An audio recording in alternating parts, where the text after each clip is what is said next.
Live from the J.C. Newman Cigar Studios and the Gurkha Cigar Studios in the great state of New Hampshire. Welcome to the Smokin Tabacco Show with your hosts, Matt Tobacco and Pat Chamberlain. And good evening, ladies and gentlemen. Welcome to another episode of the Smokin Tabacco Show. My name is Matt Tobacco from SmokinTabacco.com, as well as Mr. Pat Chamberlain in the Gurkha Cigar Studio over there. It's so dry right now. My hands are all cracked and they're actually my fingers starting to bleed a little bit just from the cracked, dry skin. I got to put something on there. I didn't even realize how bad it was until just now. It sucks outside right now. It's brisk. This is the worst. Right after Christmas till the end of February is literally the worst time of year here. It sucks. It is so dry. It is so cold. You can't go anywhere. It's just depressing. And then you get into the spring and it's it's almost over. And you kind of come out of the cave, you know? Yep. But that 2-month span, January, February, trash. Yeah, I would agree with that. It's like living in the Yukon. It's gross. Thankfully, we haven't had a lot of snow yet. It just fucked us. Yet. That was it. Although, I think we're getting snow this weekend. Are we? That's a good. You're the weatherman.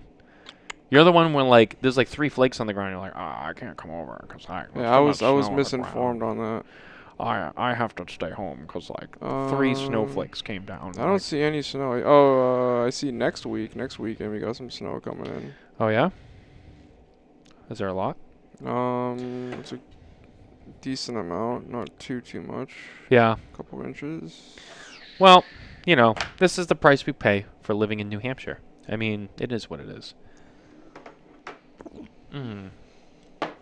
Anyway, it can't be that much better down in New Jersey where our guest lives. I think it's New Jersey. It's New Jersey, right? But anyway, let's bring him on. He can tell us all about it. It is our good friend, someone we love very much. Been on the show plenty of times, and he's finally back again to play in the circus with us. It's Mr. Michale Herklots of Ferio Tego. Look at him. What's up? Looking majestic, Majestic. Nice. Yeah. I try to build the guest up as much as I can because you know what, it's majestic. You come on a show, that's how you should feel. I'm here, I'm a guest. Got to build them up. So, and you're easy to do. That was something. You make it easy. What's going on? Happy New Year. Happy New Year, man. What's going on? I feel like it wasn't that long ago we saw each other, right? It wasn't. It was a month ago. Before Christmas. Just before. Yeah. Yep.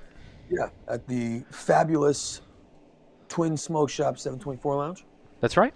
It was great. We were up there. Yeah, I'm sorry, I'm adjusting my seat because I'm getting used to this new camera angle. It was a great time. It was nice.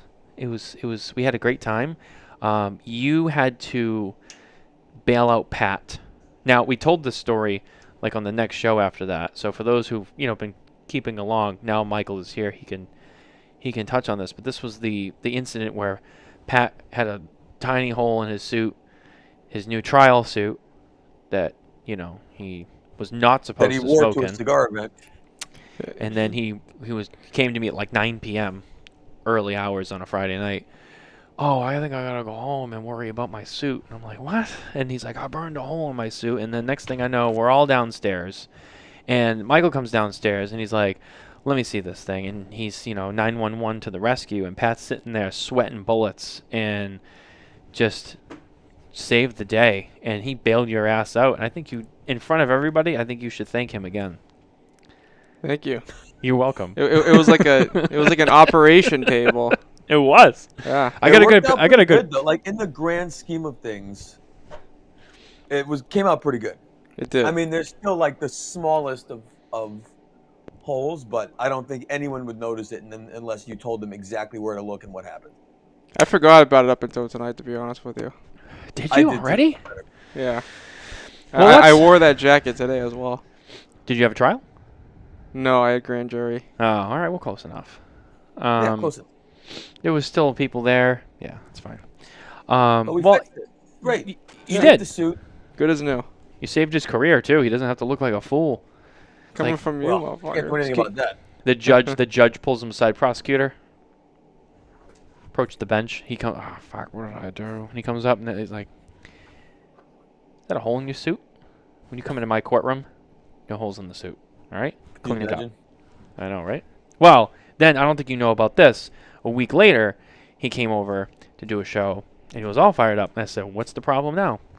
And he's got this beef with whoever created this rule. He's not allowed to have coffee in the courtroom. He's like, I'm sitting there, and I'm, true? getting ready to like prosecute someone for a crime, and I'm miserable because I can't have my coffee in the courtroom. And I'm like, well, I don't know what you want me to do about it. He's like, Can the defense have coffee, or is it a no coffee in the courtroom You policy? can't. No one. You can't bring drinks in the courtroom. Period. And then they have like these little. not even water.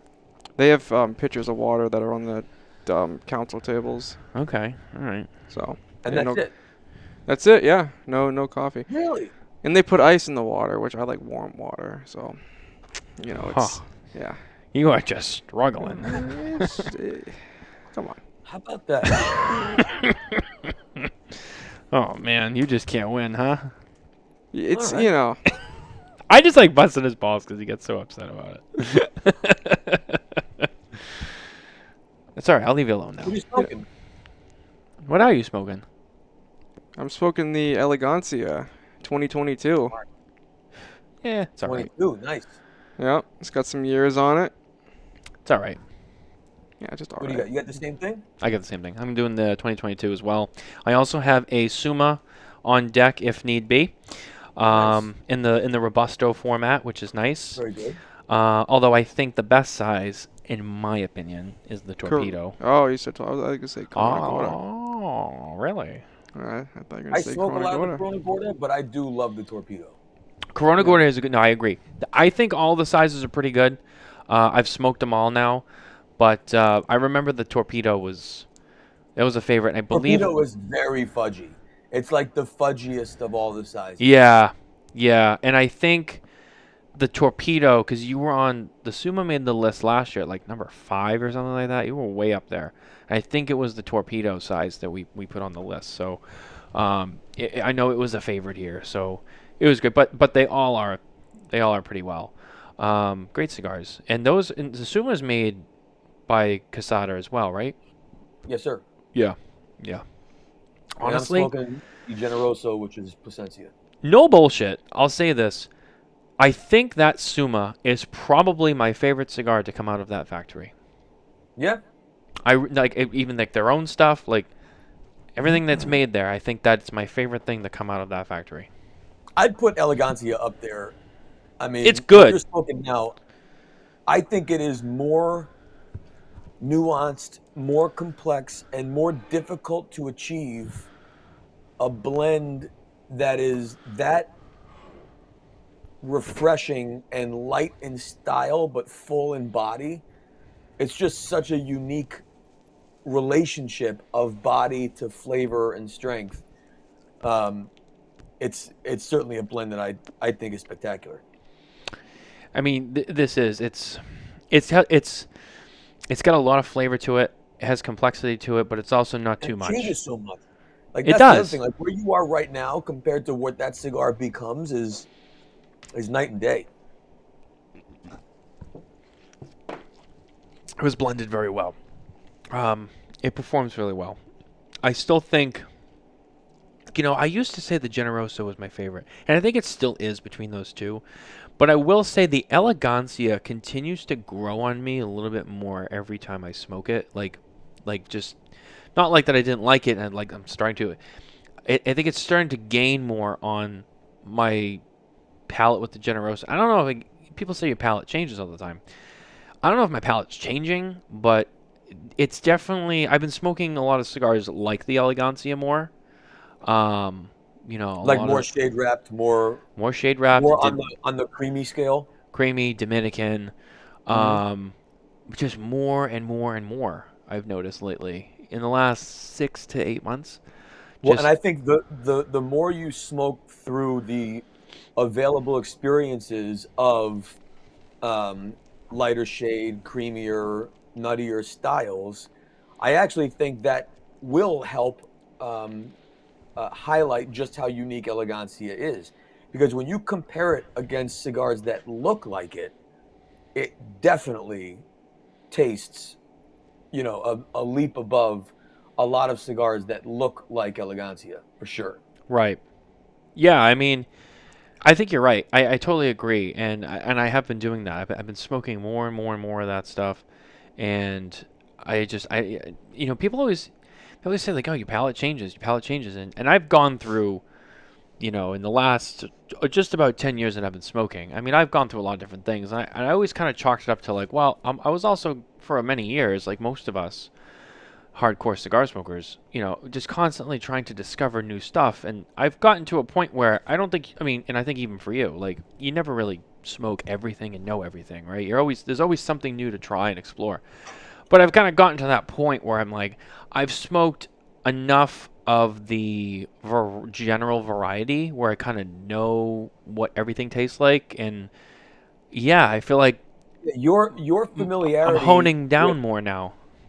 But you also have, when you have so much familiarity with such a wide spectrum of options, then you also use a greater level of discretion with every decision you make. I mean, you've got so much deeper knowledge and understanding. So when you finally decide what cigar you feel like enjoying, it's just, it's a much more intentional and thoughtful decision when you make Right. it. I think with me, like, I mean, I've definitely been smoking a lot more shade wrapped cigars recently as well. And I don't know, it's weird because the same thing, like, I haven't smoked everything, but I've smoked, for 5 years, and I do probably... Shade wrapped outsells sun-grown and Maduro on an American market level, like, threefold.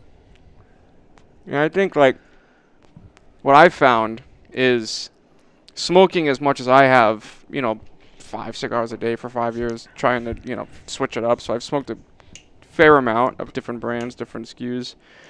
And I think that what it is with a good, like the Elegancia, just a good shade wrap cigar, is you get that creaminess and that really clean finish. So it's not a palate destroyer. But No, it has nothing I make is. the mouthfeel. Because a lot of the time what I found is I liked the, Connecticut broadleaf for the rich Maduros because it had that thick mouthfeel, like that kind of fudgy mouthfeel. But the Elegancia has the clean finish. It has that just nuttiness and sweetness, but it has that dense, solid mouthfeel. I always describe it as creme brulee. To me, it's the most obvious, and I always describe Suma as fudgy because Elegancia and Suma are actually very similar from a blend standpoint and from a mouthfeel standpoint, but from a flavor standpoint, they live in very different worlds. But I mean, look at the smoke when you let it out, Matt. I mean, it's like it's physically big in body, like it's chewy in the air when you let it out. That is the most illustrative example of what full-bodied means. Is the literal weight of the smoke when you let it out. And it's undeniably full. And it produces a lot of smoke for a shade wrap cigar. That's not very oily. It's usually those thick, dark Nicaraguan wrappers are all oily and they burn. They make a lot of smoke. This makes a lot of smoke for what it is. And I think a big reason for that too that I've noticed honestly all of Ferratego, but specifically the Elegancia and Generosio, because that's what I mainly smoke, in the Suma, is I have this thing that when I get a cigar, I give a light pinch around the band and the neck, because when a cigar is plugged, it's typically going to be in that area. Right. I found from experience. No, that's about. I agree with that. Yeah. Every time I've smoked these, it's hard as a rock everywhere, but it has a perfect draw. Yeah. And it's because it's not loosely packed. Like, you get as much tobacco as they can fit into that vitola, and it's just without well made. It being too tight. So you get that smoke output. Feel firm. Yeah, exactly. So many people are like, I can't tell you how many times we've been at an event and we've handed someone a cigar and they've brought it back, having not cut it or lit it or done anything, and they're like, is this okay? Is this going to be plugged? Like, that's how a cigar should feel. Cut it. dry smoke it. Oh, the draw's perfect. Exactly. Yeah. Because like just a small effortless draw, you get so much smoke output because there's just so much tobacco that's combusting in the blend. So you just get like that perfect amount of airflow and then just everything, which is big I too love because Generoso, but you're really making me want to smoke an Elegancia right just now. double fist it. Just do both. I actually just had one earlier. And that's one of the things I love too. Especially we were just talking about the Suma and the different sizes, and I forget where I heard this from. Honestly, it might have been you, Mike. But it's how like everyone says rapid binder filler, like that's the components and what makes a cigar. And it might have been you. I think I heard this a while ago Yeah, on I a know where you're podcast. going. That's me. It's the fourth component is airflow. Yes, sir. Yeah, that was him. I forgot. I was like, I think that was him. But That's him. and it's again like with the Suma, like it's very good cigar in all the Vitolas, but each Vitola has a different expression of that blend, and it has the same core flavors, but different players are more pronounced.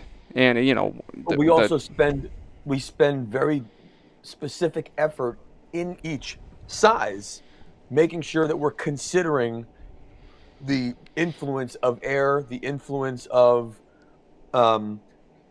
wrapper to filler, depending on the different sizes, and then making sure that you adjust for it if necessary, if you want to, in order to make sure that the flavor and the experience is right, which a lot of people don't do, which is better for me, but yeah, because like that's right. most people are like, oh, we need a 60 gauge because that's hot on the market right now. So people just I'm so over the 60 ring. Like I went through a phase in like 2019 where I smoked a lot of them, and then just kind of ended. And yeah. I don't like 60s, but I really like ours. Yeah, and that's you were talking about that when you were at Twins, and I Yeah. tried it, and it's like it's nice. It's refreshing when you have a 60 gauge that was blended to be a 60 gauge. You know what I mean? Like there's a difference between a cigar that's made to be a 60 gauge and then a cigar that becomes a 60 gauge. Right. It's the same. It's the same with like Lanceros, right? Everyone's always like, "Oh, like making Lanceros," and Mike, you know this is true. They're very tricky to make because they're so thin. Mm-hmm. There's not a lot of room for error, and that's one of the reasons why Coop is so There's critical. also not a lot of room for tobacco in general. And Right. so a blend that is, let's say in a 50, it's a 4-leaf blend.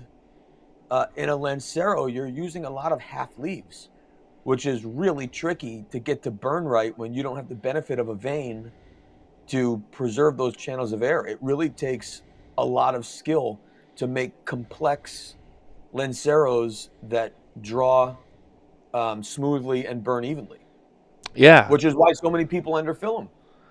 And then there's a lot of Lanceros that they just don't perform well. And then when you find one that does, you're like, "Oh, this is fire!" Like the Atabey one that you recently discovered is a good one. Fuente, I think, does a really great job with their Lanceros. We do a Lancero in the Timeless Prestige, and it's delicious. Yeah, those are great. But you also have to be comfortable holding a 38 ring gauge. You know, like there's also a lot of Lanceros on the market that are 44 and 42. Like that's not a Lancero. That's a Lonsdale or a Corona. Right. Lancero is a 38, period. Real 38. 38. 36 or 34 is a Ninfas. 38, whether it's a Laguito number 1 or Laguito number 2. They're both 38s. The end. Yeah. How does that sell for you, by the way? Because is there a big... Terrible. Yeah, I figured. Yeah. But who cares? It's always They're the important to same. make. Yeah. And that's the thing. Like I think it's great, but like every time I find a great Lancero and I go, "How is it did?" They're like, "Oh, it's like the worst selling SKU," and I'm like, "It's like my favorite fucking." You have like size." It's so there's good. there's a cult following that smokes Lancero, and they just smoke Lanceros. They don't buy a box of Lancero. They just want to try different Lanceros. So it's hard to find like a dedicated base to sell it to. But it's nice when you see them because it's typically I feel like it's a passion project. It's not like you're not sitting at a sales meeting like we need a Lancero. Elegant formats. I also grew up under the tutelage of a Davidoff philosophy too.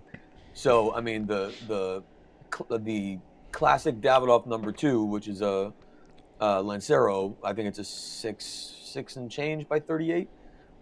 Pigtail. I mean, that was Zeno's favorite. That was Dr. Schneider's favorite. That was just like the benchmark Davidoff.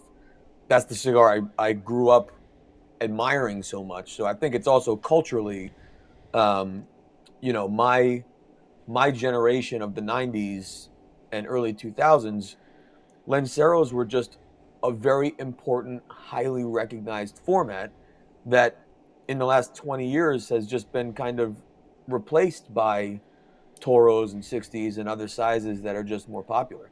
I mean, I got a ring gauge over here, a ring gauge measurer that goes from, wait, I got to get it just to age myself.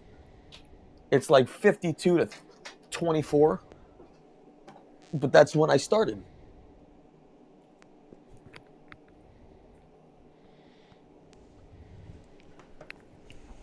I can't reach it. I'm going to unplug myself. Never mind. But anyway, it's amazing how much has changed in the 25 years since I got that ring gauge. And why is that, do you think? Do you think it's more of the value that consumers see when they see a bigger Vitola, or is it just that's just where times went? I think the first part is how do you grow your business? You have to add new things. And so if you've already got a full portfolio of cigars that range from 24 to 52, there's only one direction to go. You know, and so you had a lot of companies that were innovating in those larger sizes, and then all the companies started following suit. But then if you look, what was it, like 10 years ago, there was kind of a Lancero boom and a Lonsdale boom. And that's because those companies needed to grow their business. And so where are they going to go but thinner or shapes?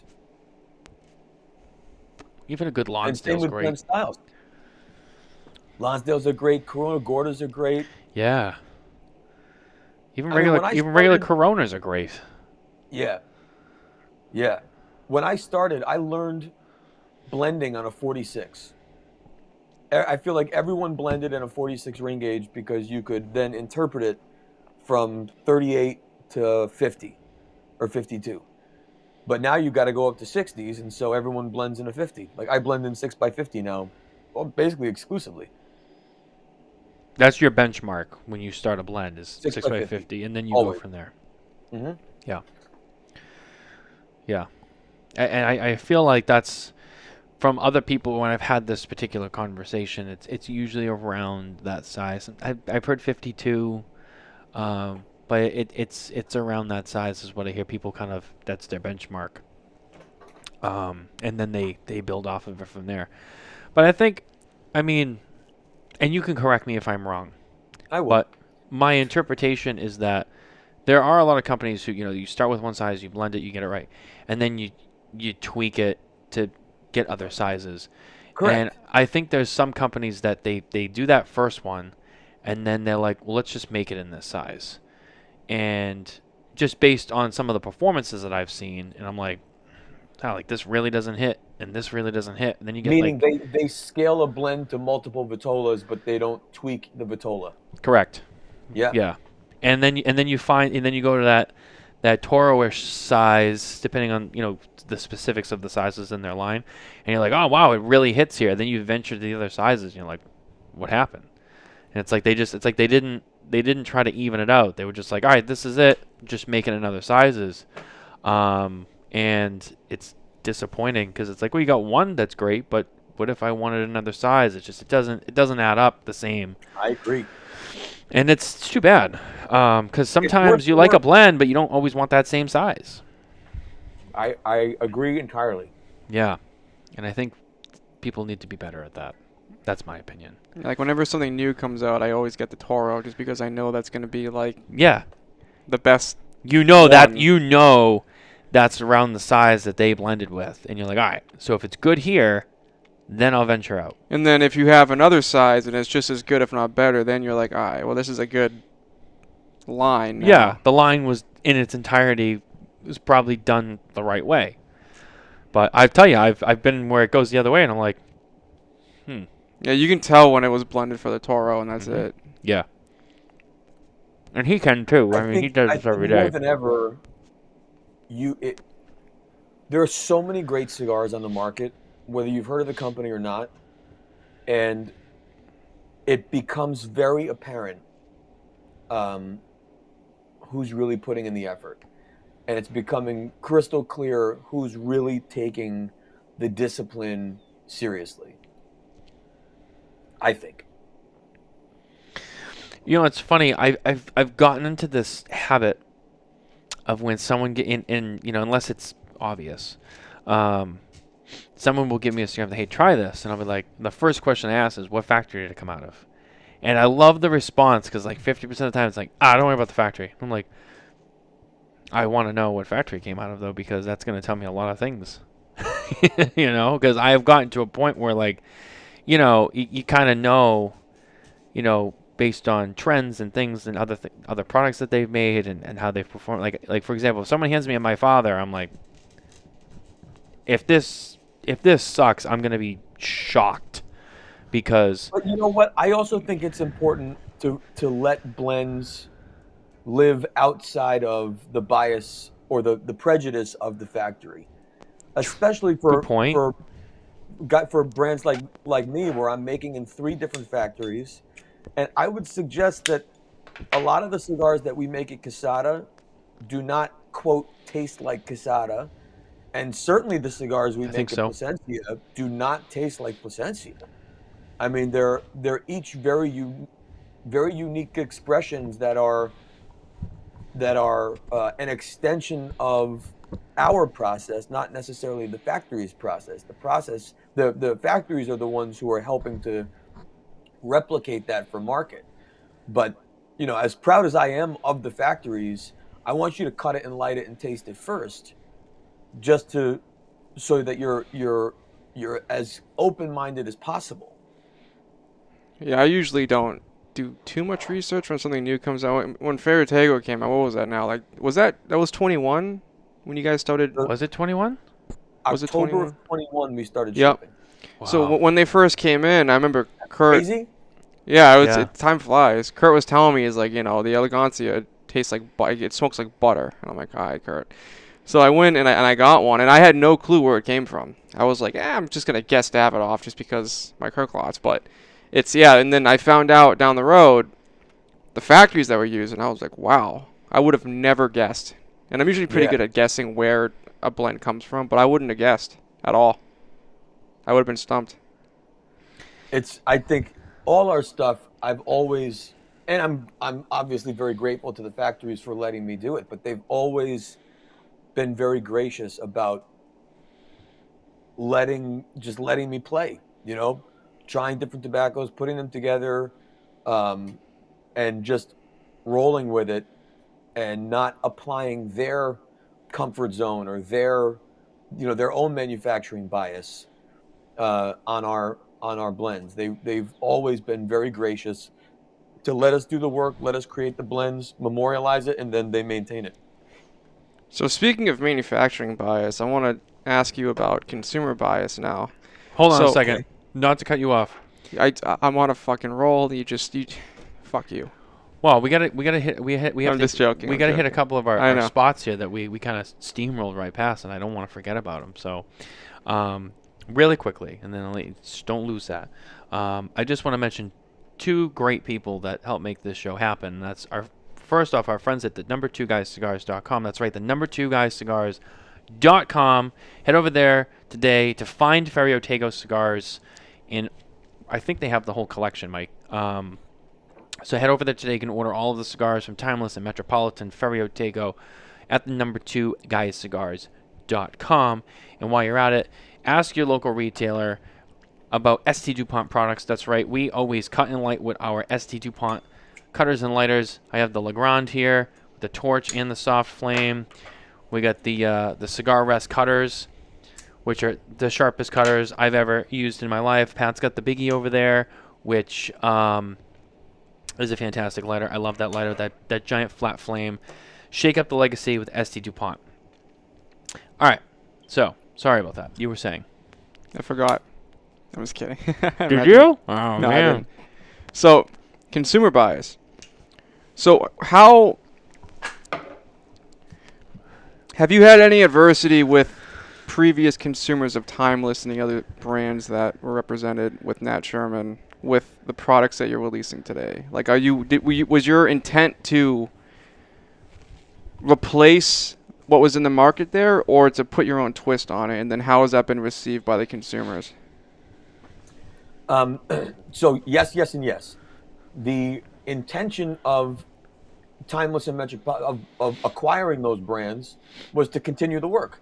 So of course we wanted to appeal to the people who already loved it, also knowing that we would inherit the bias against it for anyone who decided they didn't like it, or they had it and it didn't sell, or whatever someone's pre-existing relationship or familiarity was with Timeless and Metropolitan. We knew we would inherit that. Now, the work we did on those blends was twofold. Number one, it was, of course, to bring back the experience of those blends in the most familiar way, to make sure that the people who loved it would continue to love it. At the same time, it was also to enhance the blends, because we didn't acquire the blends to preserve another company's legacy. We acquired the blends and the brands to build a new legacy, which is Ferio Tego. And so it was also an opportunity to put some polish on blends, I've used the term a lot, to remaster the blends, to reset some levels, but keep the flavors the same so they feel more relevant today, even though some of the blends date back to the mid-90s. So we knew that we would inherit some of that. And then you add to that, Ferio Tego is a completely new brand. So you've got, startup level challenges, but I wasn't a brand new person. And so then we also had whatever inherited bias there was for me. There are people who like me, there's people who don't. There were people who were rooting for me. There were people that were hoping we failed.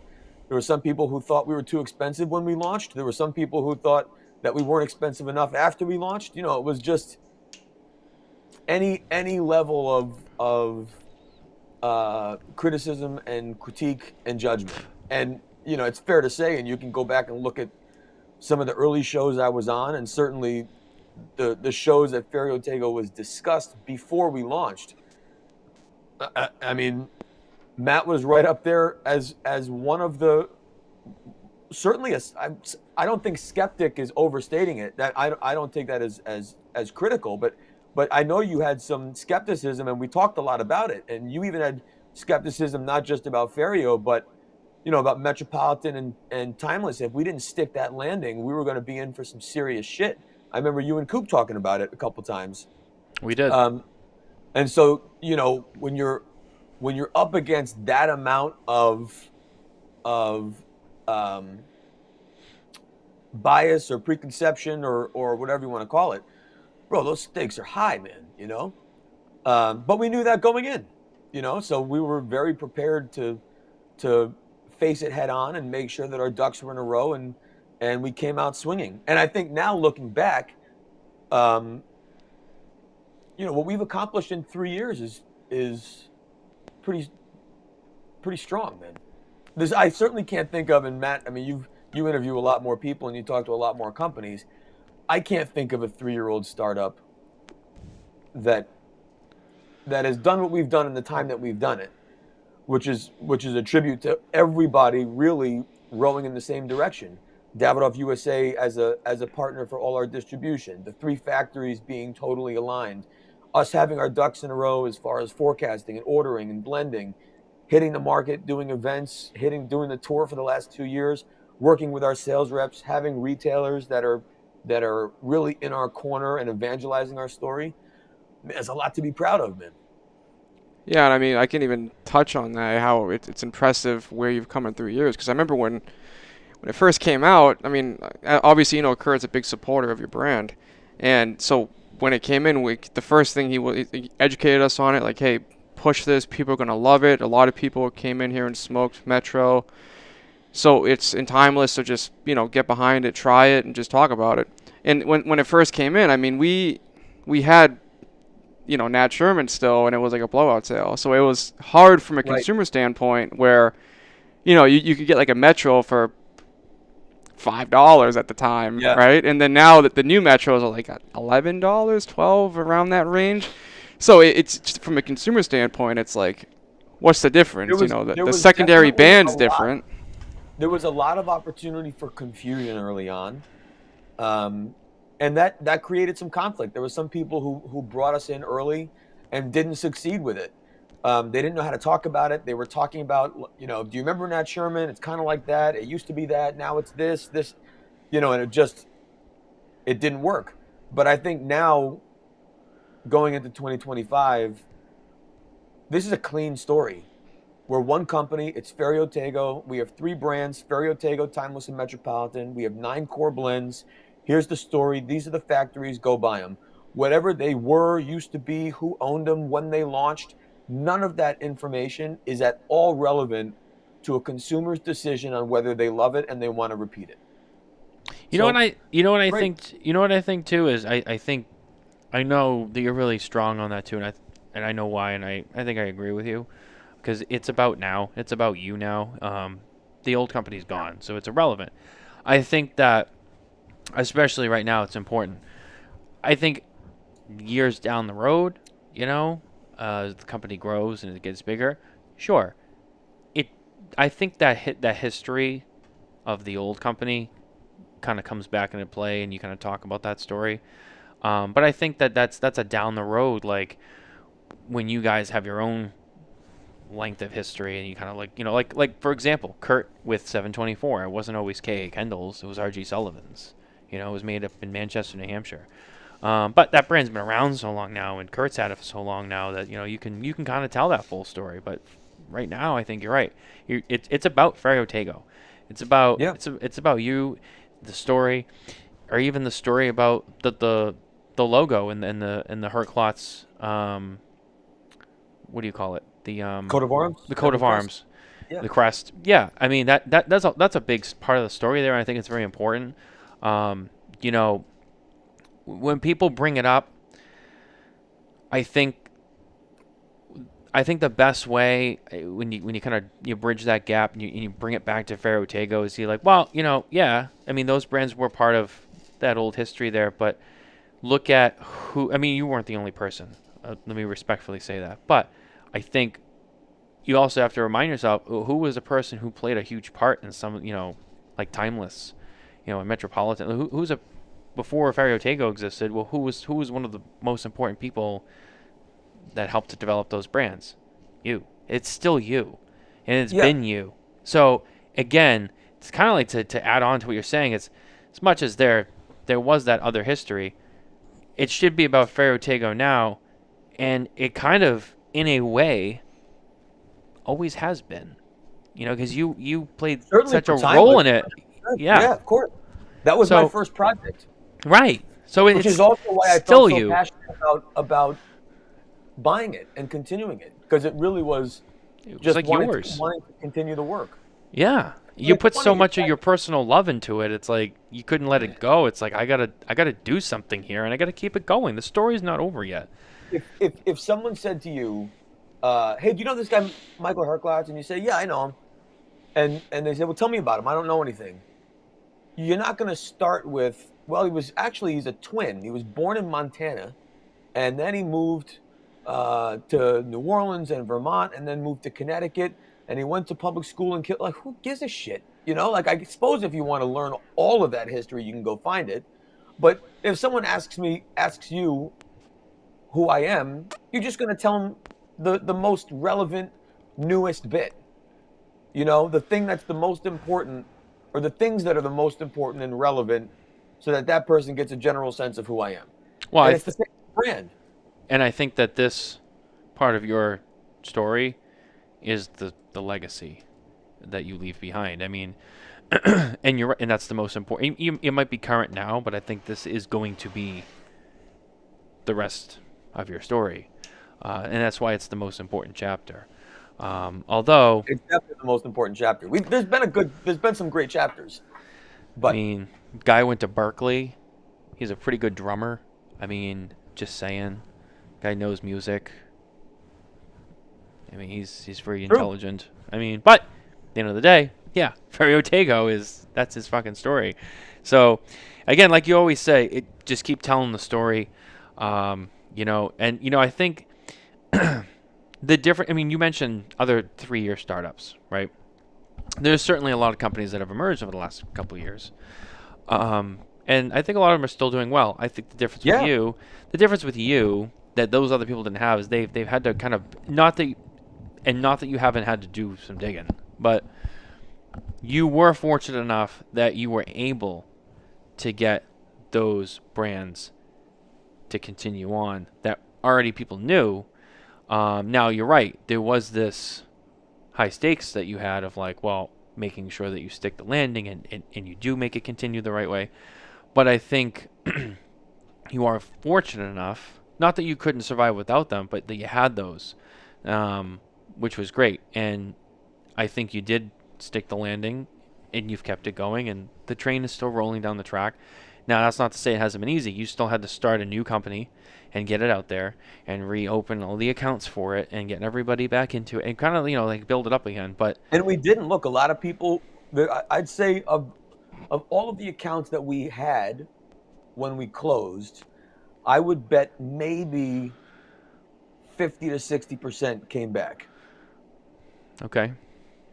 And then we opened stores that never sold Timeless in Metro ever, and brought it in brand new. So it's that's the funny thing about it. For some people, Metropolitan is the first cigar they ever smoked with their grandfather in 1995. For other people, they're learning about it for the first time yesterday. Yeah. And that's what I love about it, man. That's what's so cool about it. And for those people, they only know Ferio Tego. And so it's important that it feels new and relevant and fresh. And at the same time, has to feel nostalgic for the person that has smoked it for 30 years.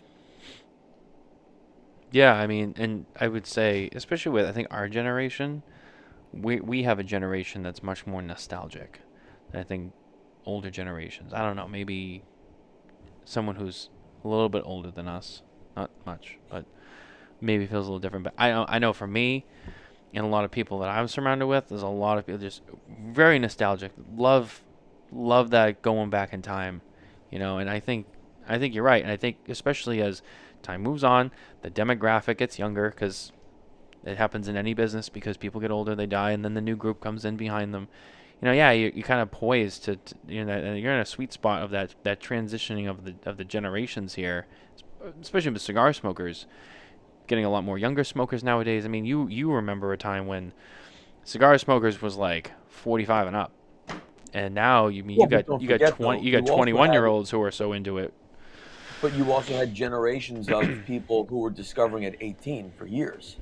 Yeah. And because it was something that they could do, where drinking they couldn't, it was also like a first box to check to kind of hold you over for a while until the 21 box got checked. Now you check them all at once, and that 18 to 21 period, you find other hobbies, you find other interests, and when you don't discover this, it's sometimes it's harder to try something new at 21 or 22, particularly something that from the outside looking in is probably not very appealing. Smells bad, costs a lot of money. You can't really do it anywhere. So there's a lot of hurdles to even consider this hobby in the first place. But I do think more than ever, people are really looking for ways to connect. I mean, you would think we are the most connected we've ever been with these stupid things, but we're actually not.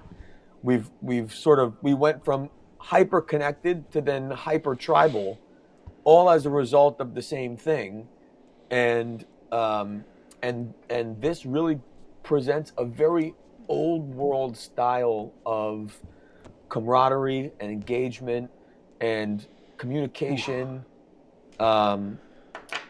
that I think people are really yearning for in a time and place when we all just stare at our phones and screens and we don't talk to anyone for hours.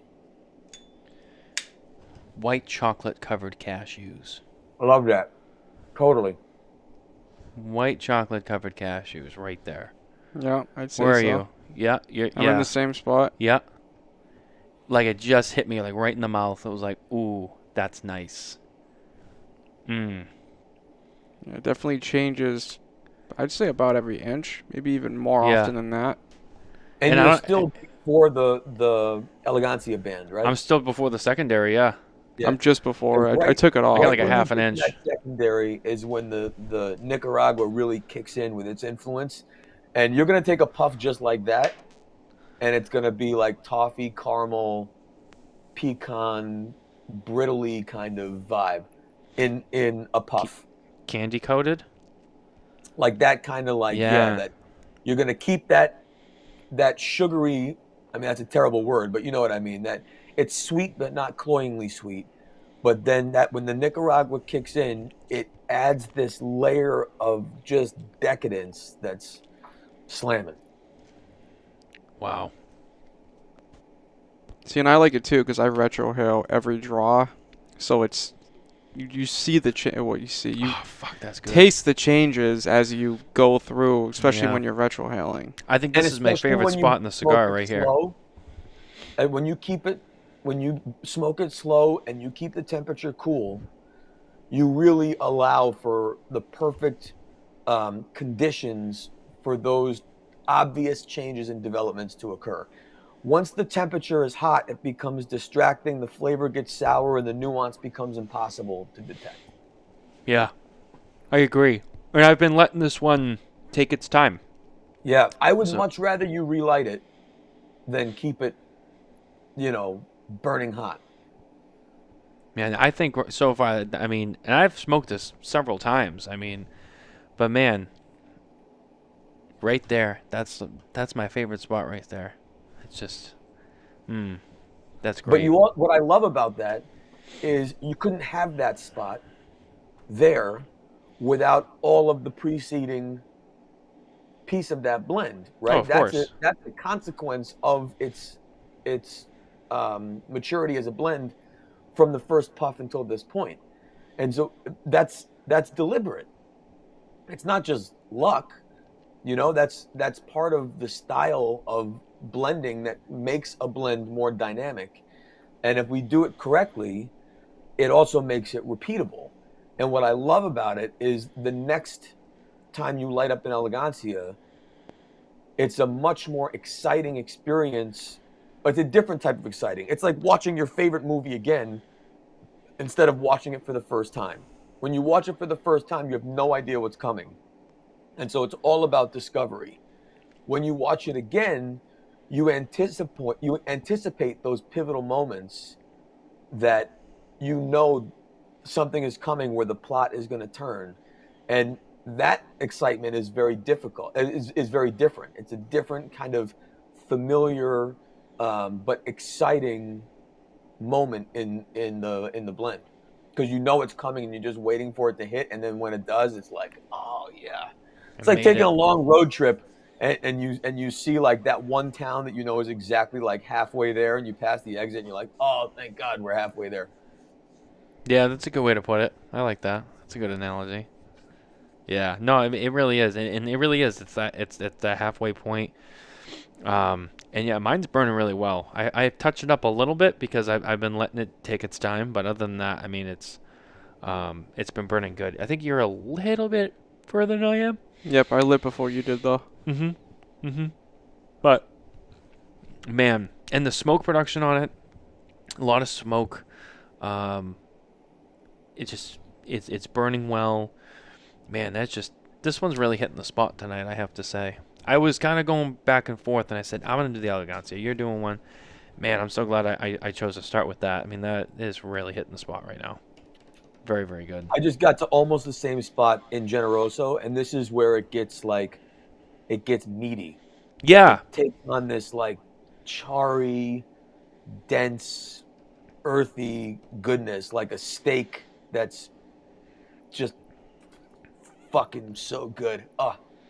And that's the thing. I used to strongly favor the Generoso more. But like now, it's almost like I'm kind of shifting back towards Elegancia. And I'm like, I don't know. I'm enjoying this more.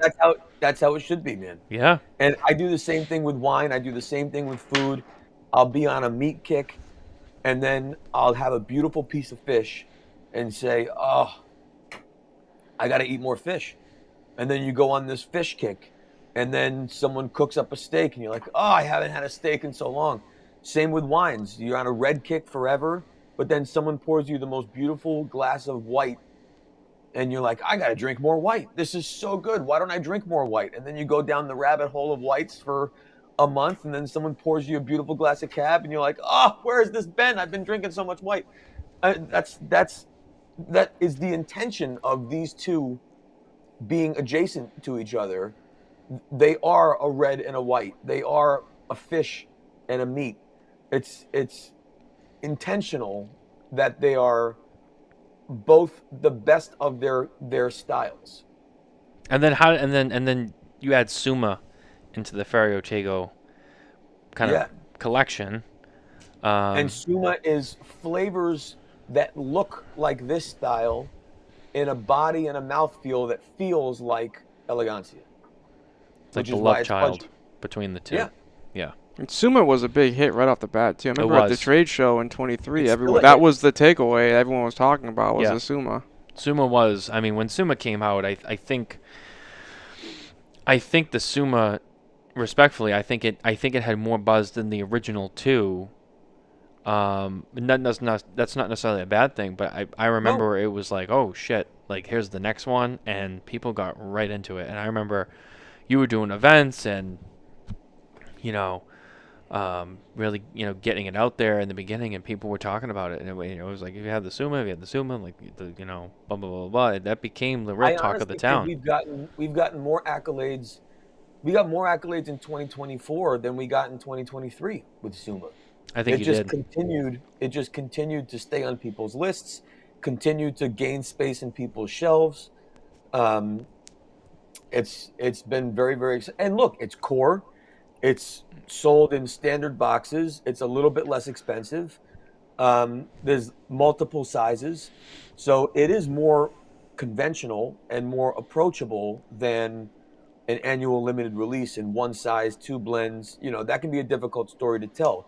Sumo really created an anchor, um, and that's also helping to increase the brightness of the halo that is Ferriotego, that supports not just Elegancia and Generoso awareness, but then also Timeless and Metro too. It's an easier story now to tell when you have that presence of Suma anchored with Elegancia and Generoso, and then you have the Timeless collection for Ferriotego and Metropolitan for Ferriotego. So how long did the Suma take for you to get right? How long was that blending process? It was an extension of a family of blends that I was working on since 2019. Elegancia and Generoso also were part of those same things. So I had, I've used this analogy a lot, but it's a lot like, any artist, whether you're a singer or a songwriter, a graphic artist, a writer, you're constantly working on something. You get an idea, you sketch it. You have a melody in your head, you write it down. You don't always bring it to completion, but you kind of memorialize the idea somewhere. And I do that a lot. And I typically, when I do these kind of ideas, I do them in batches. So I'll have an idea for a blend, but I'll write 3 or 4 versions of it and make those, and then tweak a couple of them, and then write my notes, but then kind of just move on, because there's not a specific project for it. It's just to keep practicing. So Elegancia and Suma from the DR were part of a family of ideas, but really they started in probably 2019, and then really started perfecting them in 2020 into 21. So you kind of had these blends were kicking around in the headspace before Ferriotego really took off.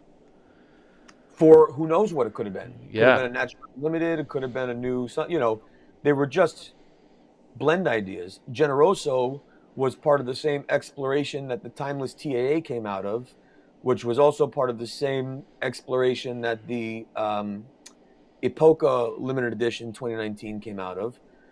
So it's just when it's time to when there's an opportunity to bring something, then you go back to the sketchbook and you look and say, all right, which one of these ideas do I really want to start rolling with?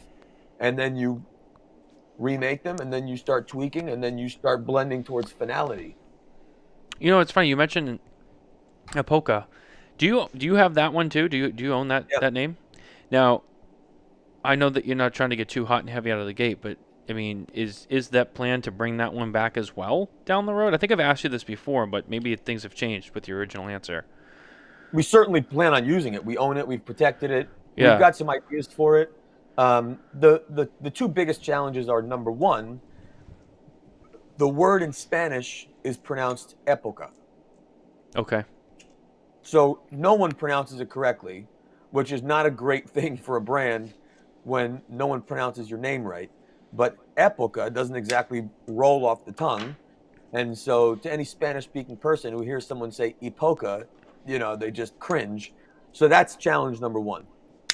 Challenge number two is that the most authentic part of that story is that brand was the first brand of Nat Sherman before Nat Sherman was even a brand. And we're not telling that story anymore. So it was also important to just kind of let that fade until we can come up with a thoughtful moment in time to bring that back. I The see. third reason is, of course, we have Metro and Timeless, but now we need to tell the Ferry Otego story. It's the most important story.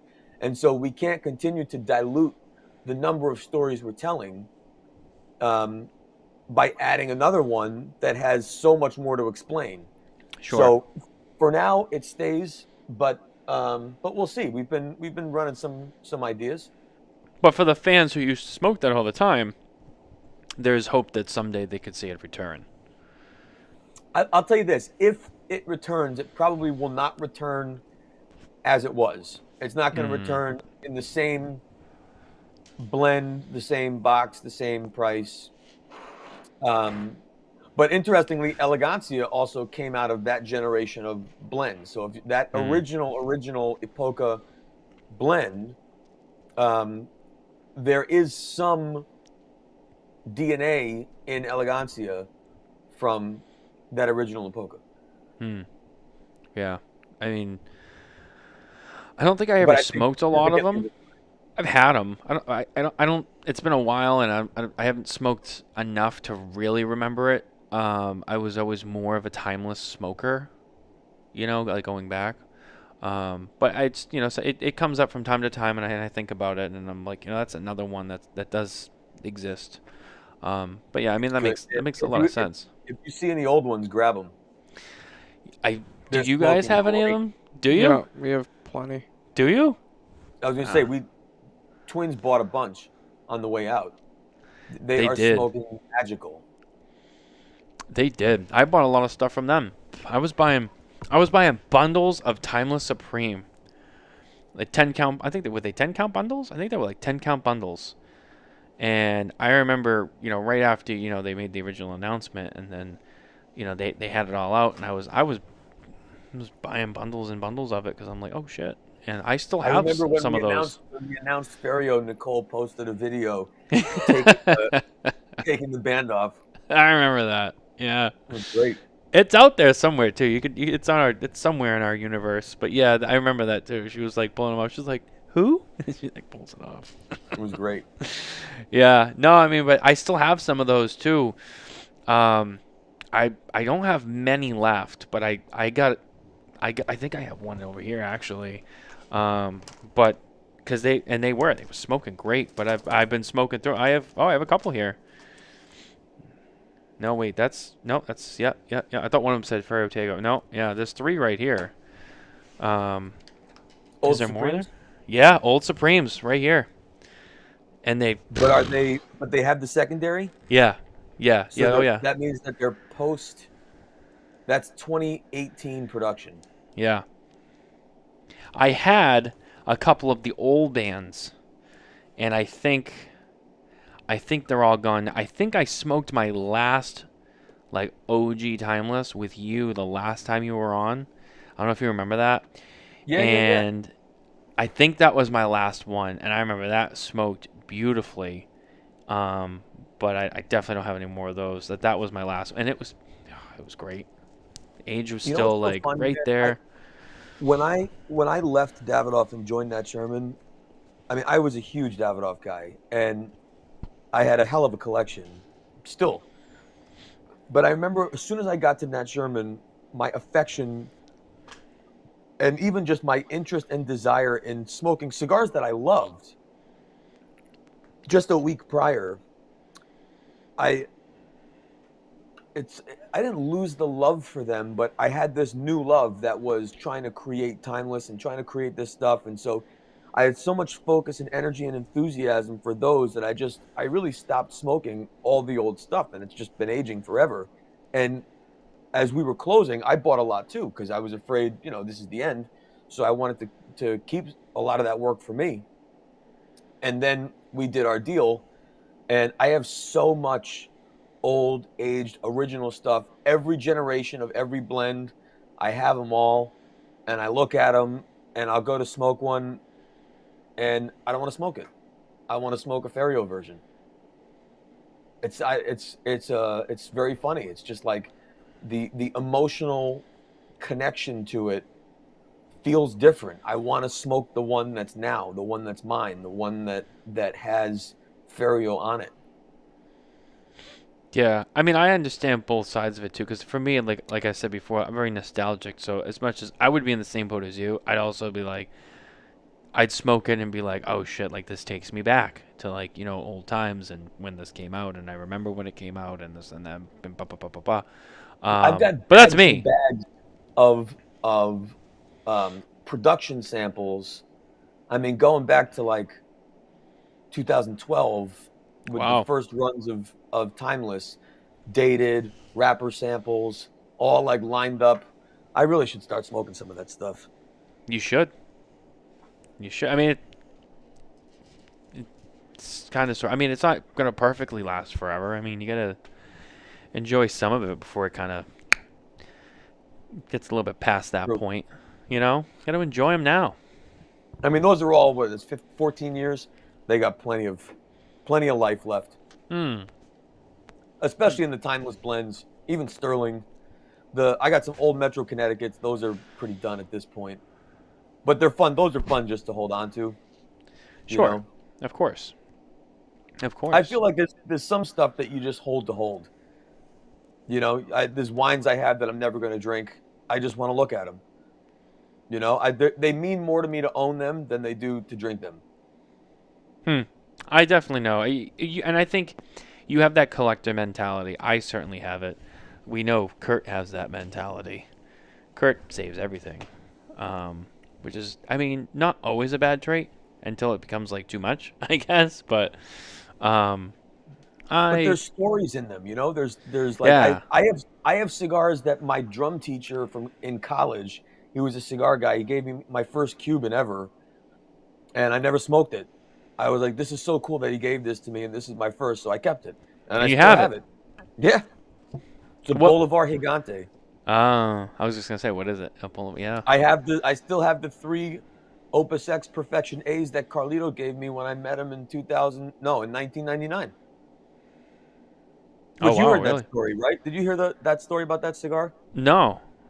My first paid gig as a musician was for a Fuente charity dinner at the Boston Harbor Hotel for LJ Paredes for Mm. St. Jude's. I think Okay. Yeah.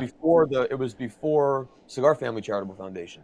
Yeah. And the Michale Herklots quartet or trio played, and we were on a break, and Carlito was walking around. I'm like, this is my chance. I'd only been enjoying cigars for 6 months or something, and I wasn't in the business.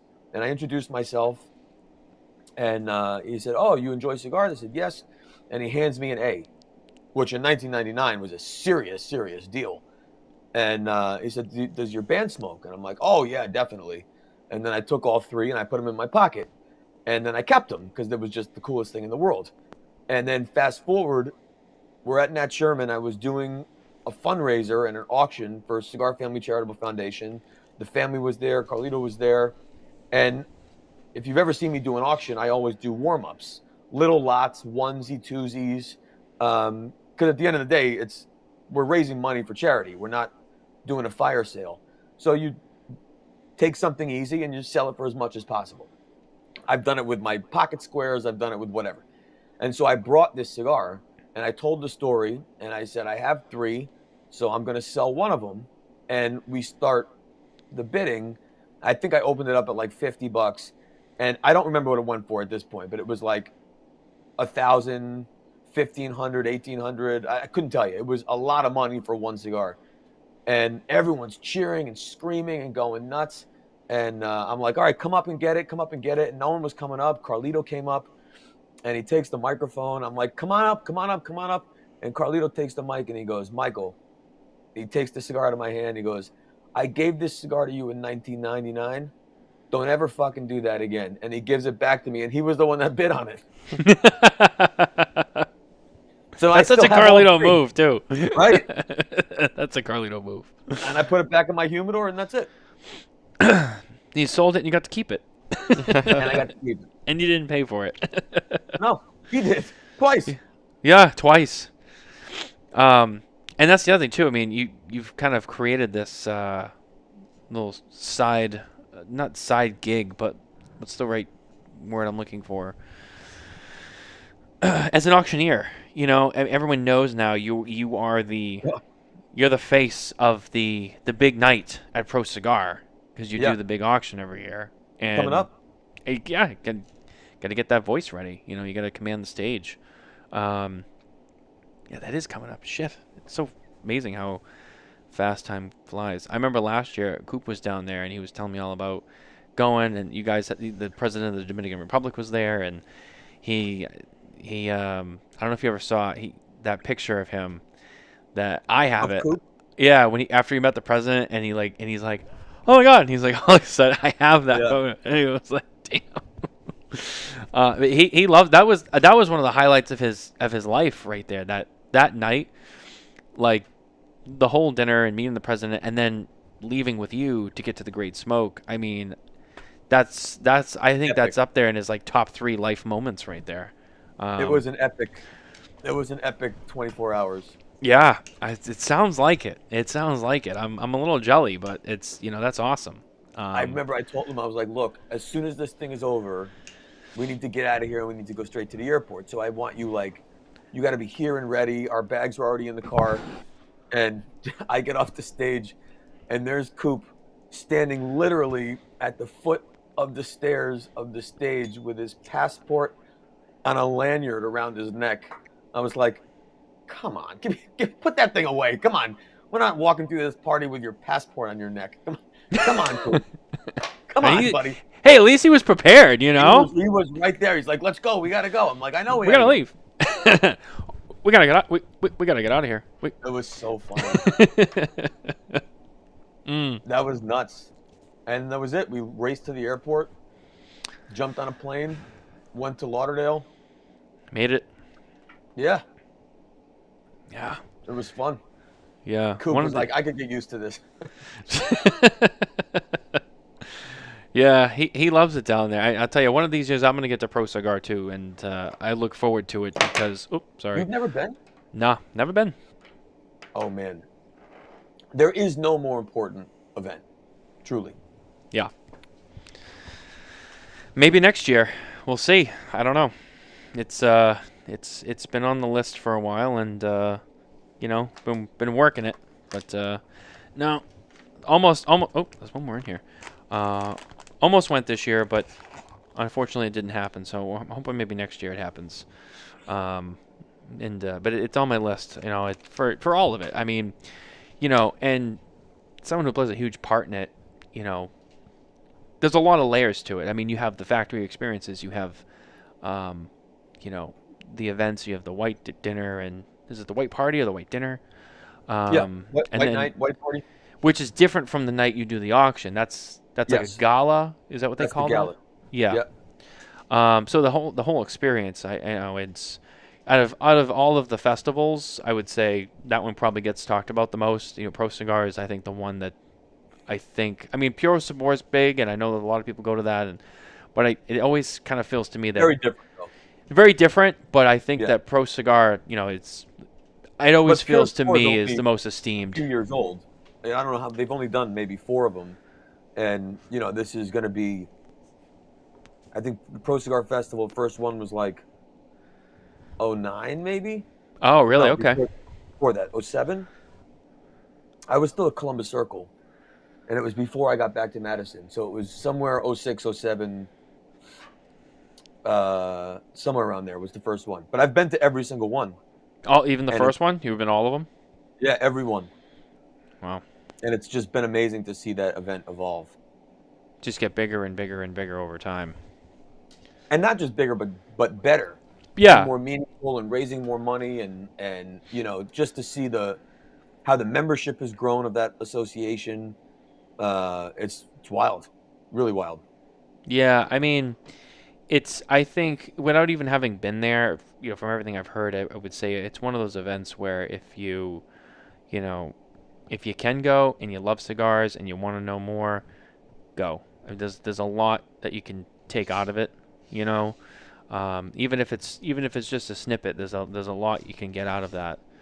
It also reminds me a bit of Abe's event from a community standpoint, that so many people have been going for so many years, and if they don't go every year, they've been so many years that it's almost like a bit of a reunion too, the way the Great Smoke has kind of become, where people really plan their year around seeing each other at that event again, and people from all over the world. I mean, there's so many international guests that come to Pro Cigar, and to see those reunions happen as people are getting off their buses for like the first night, and you see like the first time they see each other, and there's the hugs and the embraces, and it's wild to think we've been doing it for so long. Yeah. I mean, I've seen a lot of snippets of it from afar, and yeah, again, it's cool, and hopefully we get to go down there. Hopefully next year. That would be a big one. I know Pat wants to go down to he hasn't been to the DR yet, and he hasn't been to a factory, so I know he's also very he's eager to get down there as well. So, which I told him we'll go down there. It'll be a good time. I'm waiting for it. We gotta drink a lot of Brugal down there, though. Yeah, that's fine by me. It doesn't have to be just Brugal. Brugal, Barcelo, That's true. Bermudez. I like You can Brugal. mix it up. That's my favorite. But yes, you're right. We can share the wealth. I think it's because that's what I had the first time, and it was just like it stuck with me. Totally. Which It's one? Leyenda. Oh, it's sweet. Yeah, I like sweet rums. Do you like Zacapa and all that too? Yep. Yes, that's not my rum style. Hmm. I like the classic Viejo, or extra Viejo, whatever it is, Brugal, or Barcelo has one called Imperial. That's my favorite, but that was my first when I went, 20 years ago. So that's the one that hits home to me. That's the nostalgia. Imperial. Totally. Yeah. 100%. I feel like the common theme tonight is nostalgia. I like it. Circling back around again. It's important, man. We're living in such fast times, man. Like, what happened this morning is irrelevant in 2025. Time never moved this fast. I But know. now it just does. So to have those few things that are nostalgic, reminiscent, that make you just slow down and remember things from the past that are meaningful, people that introduced you to it. You don't just remember the rum, you remember who you were with, where you were, Yep. the excitement of being there. That's impossible to replicate or replace. Yep. Yeah, it's such a nostalgic industry as a whole, too. I mean, even It when is. you go into a lounge and you sit with people and you talk to them, it's always about the past. Like, what did you do last week? What did you do this morning? It's never, what's the next thing we're doing after this? It's always like the moment of you smoking a cigar and then kind of reflecting That's interesting. Yeah. It's not a lot about like, I guess maybe you're talking about a vacation coming up or something meaningful coming up, but a lot of times you're talking about meaningful things. You're Mm-hmm. not just talking bullshit. It's I think it's rare that you're talking like politics and election and like that kind of stuff when you're smoking a cigar. It's always something that's meaningful. Yeah, you don't really think Something about about it in the moment, but when you reflect on it, you're like, yeah, I think most of the time I am talking cigars, it's something in the past. You're right. It's more of a reflection. And I think that's what a true cigar smoking experience is supposed to be. You know, it's always about it's that conversation in the lounge. It's sharing stories. You know, it's not about like, oh, next week I got to go to the chiropractor. It's like no one gives a shit. Like let me tell you a story. And I think what it is too is a lot of the time when you smoke a cigar, you go to a lounge, it's because well, you don't have to be there. Right. You want to be there and you're relaxing, and I mean, I guess you don't really correlate that with, oh, I need to, get this thing done at work next week. Like that's not why you're at the lounge. You're there to forget about work next week. I go to the grocery store because I need to get food. I don't love to go. It's kind of a pain in the ass, but I go because I have to go. I go to the cigar shop because I want to be there. Plus, even the industry, I mean, you look at the packaging, the branding, a lot of it's still old school, the way it's always been done. Yeah. Like, I mean, I know there's some companies that have released boxes that are like electronic, they have lights on them and things of that sort, but that's like the minority of the industry. It's mainly the old cedar boxes, like the humidors and lounges, they all have that old school feel to it. It's very nostalgic in general. My There's parent- definitely there's a very delicate balance in the world of innovation for cigars. Because when you get too far out, it feels so obviously innovative that it's almost divorced from the thing that you love the most about this. It's like such a tricky line to straddle to still create something that looks new, that feels new, that has elements of it that feel new and innovative and exciting.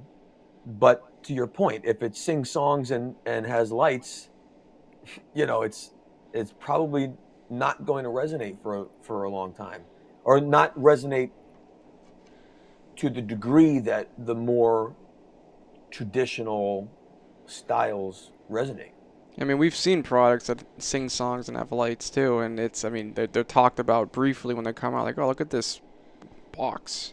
But then, I mean, here we are today, it's like, go to any shop, is there anything like that on the shelf still? No. It doesn't. Granted, I think they're intended to be kind of a limited thing, but it doesn't stick. And I mean, I think people that go to a lounge, like anywhere to buy cigars, that's not what's appealing to the consumer. It's that walking into the humidor, having like the, whatever the music is, it's quiet, it's kind of like this spiritual area, and just like the feeling of like the moisture and the still air when you walk into the humidor, Yeah. the smell of the cedar boxes, the smell of the tobacco, like that's all, to me, I think what that experience, especially if you're someone who doesn't buy online, you want to go to a shop and purchase cigars in person, like that's really the drive for the experience. And then being able to walk out, sit in like a nice old school leather chair, back. For me, one of the most nostalgic smells is, and it's a smell, it's a sound, and it's a feeling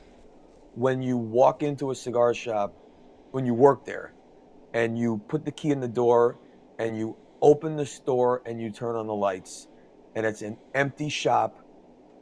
It's so rare to walk into a cigar shop empty, right? Mhm. I mean, just completely empty. And for me, that's one of the most exciting feelings, is to walk in, first thing in the morning, whatever time, before opening, put a key in the door, open it up, turn the lights on, throw your keys on the counter. It's like, oh man, so much of my memories are, my days started like that. And I still get excited about it walking into a shop. Yeah, even like, because I mean, I worked at Twins for 5 years, and I was the opener. So Yeah. I would be the only one there, and I would open the shop up. And it's so like, now that I'm thinking about it from that point, like, I mean, now, like, again, I'm a lawyer, so I go into the office in the morning and it's always hectic. You're like, oh, I gotta get my caseload not done. Not quite the It's same not, start to but your day. you look back and I remember like I would never wake up and be like, oh shit, I have to go to work. I would always be relaxed. I would, get my coffee. I would go in, and it's just, and I know people like some people don't like the smell of smoke, but the way that scent settles in a cigar shop when you open it up for the first time, it's different. It's different than stale smoke in your car or stale smoke in your jacket. It's the smell of wood, the smell of the boxes, the smell of leather. Like it's the whole combo, man. It's just there's nothing like it. When it's fresh before it's been smoked in. Exactly. For the day, And then it's like my favorite thing. My favorite thing would be opening up. And I usually kept the lights off longer because you just have like the natural light going through the windows. I would just walk into the humidor again like that. You're in like a vacuum, right? It's like it's quiet. just still quiet. The air's thick. You pick up your cigar, you go out, and then I would always light up a cigar with my coffee, and then I would start counting the registers to open up, and it was just that. I was just gonna say the sound of the change when you're counting it for the drawer and you're dropping it back in like that. Oh my God. Yeah, nothing beats it. And now that I'm thinking about it, it's like it's just like this bliss. Yeah. And everything's louder because it's so quiet. Like cellophane has never been louder than it is on the first cigar of an opening shift. When you take it off, it's like an ASMR video. Yeah. It's like, it's wild. I haven't really had that experience yet because I never worked in the retail shops.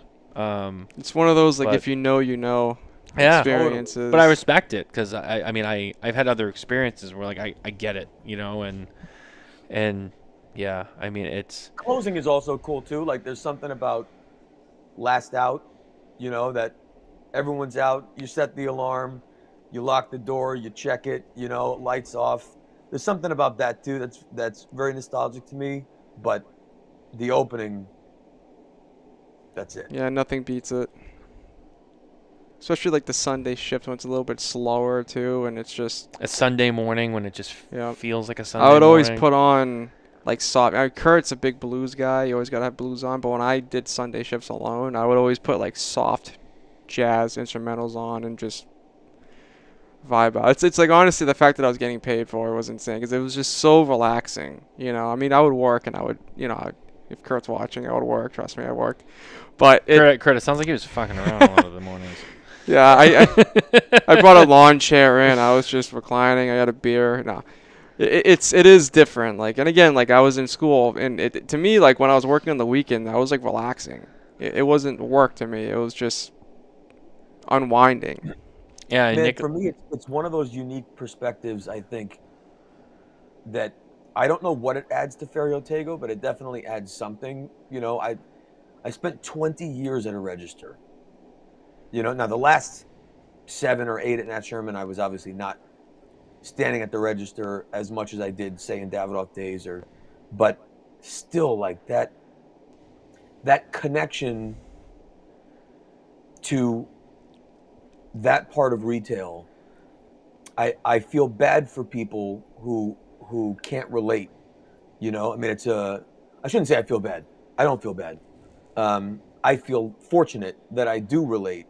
When I walk into a store and we're talking about Ferio and I'm trying to make a pitch and we're talking to salespeople and we're talking to whatever, just knowing exactly what they feel every day, knowing exactly the awesome responsibility it is and the awesome experience it is to be that conduit between a consumer and this experience, and telling them about it and making them fall in love with it before they even light it, and then watching the moment when they discover the love for the thing that you already love and they understand why.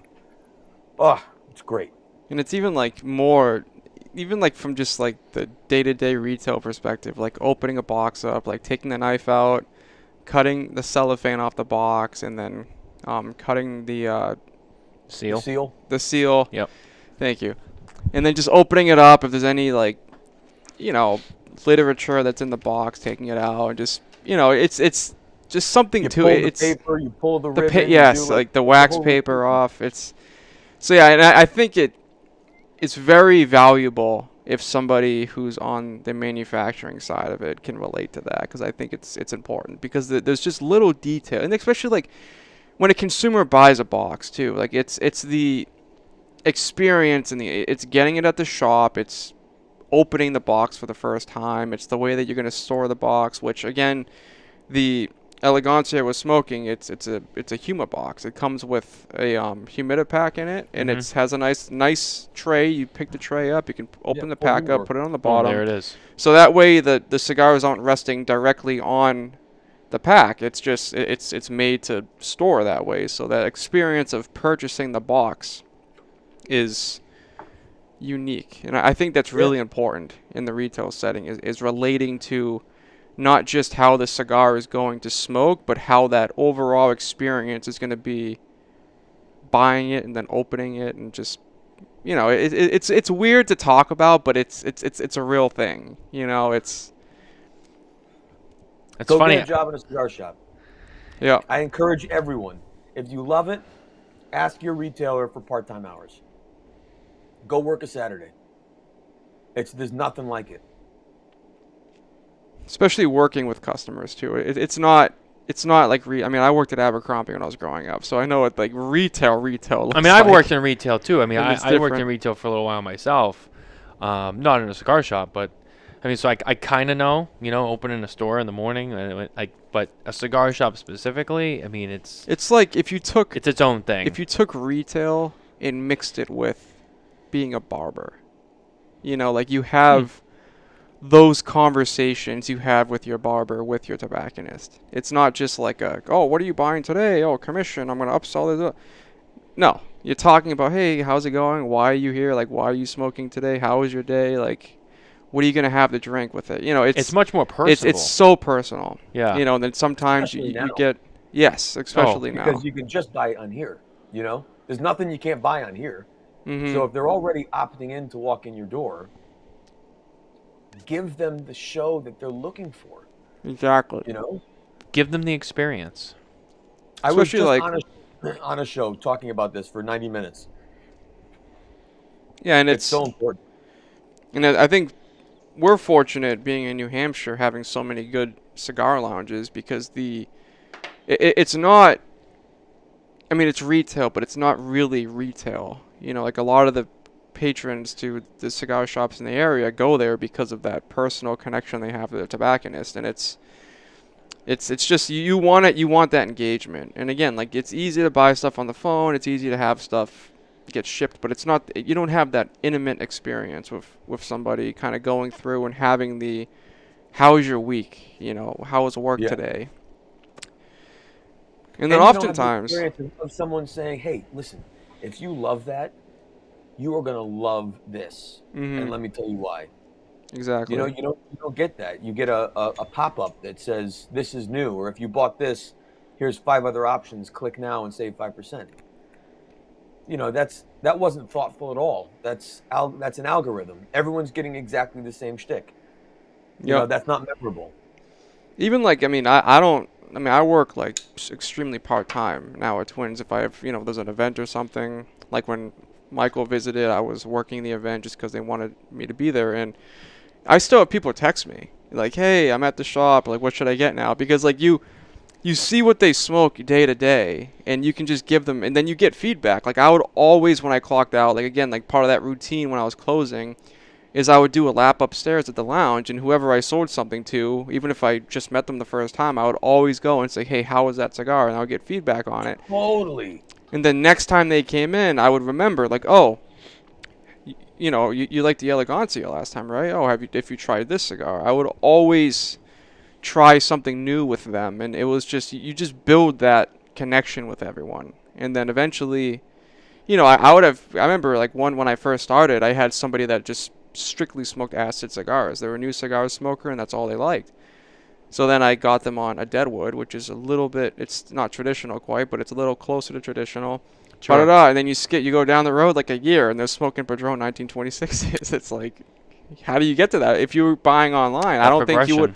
You wouldn't, if you're online, you're never going to smoke that cigar. But he liked that sweetness, but he's like, yeah, if it was a naturally sweet cigar, I would like that. So then you go to Leather Rose, and he still wanted that natural sweetness. And then you go to like a Maduro cigar, unsweetened, and it's like, you get to that point, right? But it's you can develop trust and rapport face to face. exactly You don't do that click to buy. not at all. And Michael's right. I mean, you could go on one of the websites and you could browse and you could shop and maybe I'll order these. But like I know for me, for the first several years that I was, really into smoking cigars, I spent like 3, sometimes 4 days a week in the shop. I would smoke 2 or 3 cigars. I'd be there for half the day. And like after work or on Saturday, I'd be there like all day. And it was just, you're in there and you're around everything in the humidor, and it's almost like it's just always there, and you're like, I gotta try that. And then you're like, let me smoke that, and you're smoking that, and you're having that experience, and you're like, oh, this is good. And then you're just like, I'm wanting to try those, and it's just like you're there, and it's in front of you the whole time, and you want to try it, and it's always a reminder. And a website, you click away from that page, you forget about that cigar, and now you're over here. When you're in the humidor, everything's always there, and you're just looking around at it, and you're like, I gotta get those, and I gotta get those. And that's essentially what I did over time. Those first few years, every time I went in, it was just constantly smoking something else. I got to a point where I was like halfway through, and I was like, all right, now I made it a point that I'm like, I'm going to smoke everything on the shelf in this store. And it might take me months, but I'm going to make sure that I smoke everything on the shelf. And I did that, and it was just like, smoke everything that's in this store. And then people, what do you think of that? I don't like this one so much. Oh, I really like these. I might buy a box. Or these are good. I might get another one another time. And it was like and then I got to a point where I walked in the store and it was like I knew where it all was, and I knew what everything they had was, and I knew what I liked. I knew what I didn't like. And if God willing, there was something new that just came in, I'm like, what's new? Like, oh, we just got these in.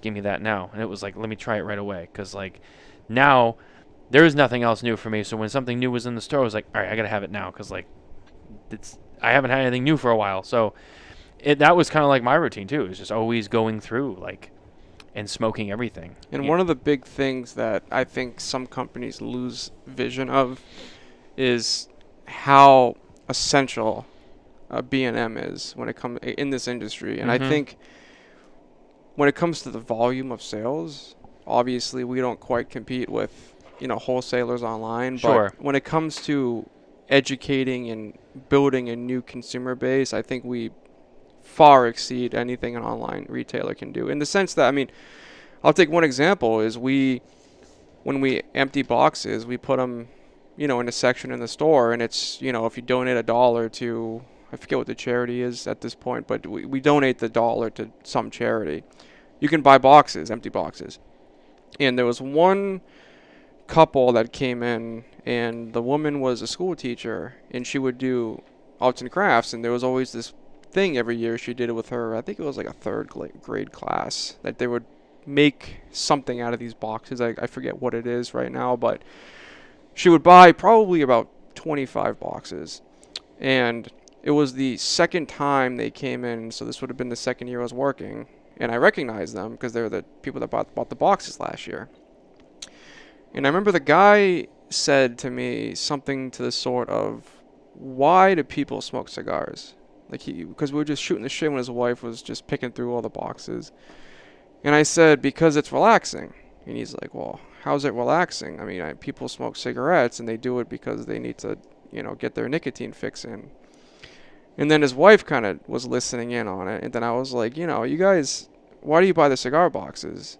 And they're like, well, because they're beautiful. Like, they're, handmade. They said they were handmade, which they are handmade. And they look very good, and the kids can build these things out of them. And I was like, well, if you think the box is so beautiful, like why won't you try the cigars that come in the box? And I told them about the industry and about how the cigars are handmade, the boxes are handmade, and how much history goes into it. Then finally they were like, huh, you guys have a bar upstairs? I'm like, yeah. Bought a cigar. Went upstairs, smoked it again. I was closing. This was they came in probably at 4:30 p.m. and we closed at 9. So then I did my typical thing. I close downstairs, I go upstairs, and I do my little rounds, and I still see them up there. And I'm like, holy shit, it's been like 5 hours, and they're still up here. So I went over, and I sold him a WK 724, if Kurt's watching. Start your day with a WK. But, and then when I went up there, he was smoking I think it was a Roma Craft Cro-Magnon. Like, it was just on the other end of the spectrum from what I sold him.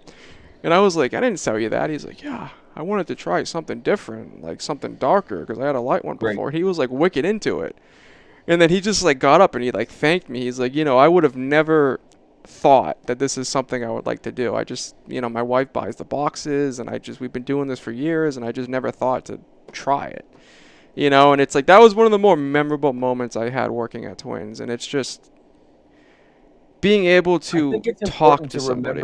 It's important to remember to invite people to the hobby. Exactly.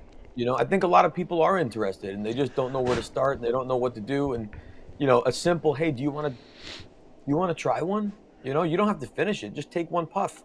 I love doing that in events. We do it all the time socially. If we have people over, all the dads are excited, the cigars are out, and then inevitably there's like someone that kind of moseys over and is looking around, talking. Have you ever had a cigar? Maybe they had one, maybe they never had. But, if you want to try one, just try one. You're not going to waste it. Let me walk you through, high level. Here's how you do it. I'll cut it for you. I'll get it lit for you. Just take one puff, and we can be done with it. You never have to do it again. Just take a puff and see what you think. I think it's important. It also helps, even for people, if they take a puff and they don't enjoy it, they immediately have an ability at least to relate to the hobby in a way that they couldn't just a moment before. It's just that simple, where they can, in that instance, say, oh, wow, it's not for me, but I have a different understanding as to why people like it now.